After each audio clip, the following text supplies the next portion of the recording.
இந்த நாள் இனிய நாளாயமைய எங்கள் வாழ்த்துக்கள். 20/3/2026 பங்குனி 6 மார்ச் வெள்ளிக்கிழமை. இன்று தூய்திகை ரேவதி நட்சத்திரம்.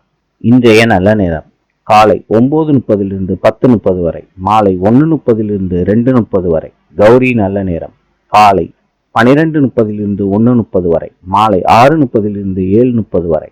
ராவு காலம் காலை 10:30 12 மணி வரை. யமகண்டம் மாலை 3 மணியிலிருந்து 4:30 வரை. சூலம் மேற்கு. இன்றைய ராசி பலன்: மேஷம் வெற்றி, ரிஷபம் செலவு, மிதுனம் தெளிவு, கடகம் லாபம், சிம்மம் பரிசு, கன்னி பரிவு, துலாம் உழைப்பு, விருச்சிகம் கவனம், தனுசு நன்மை, மகரம் பக்தி, கும்பம் நலம், மீனம் உதவி. இந்த நாள் இனிய நாளாயமைய எங்கள் வாழ்த்துக்கள். நாளை சந்திப்போம்.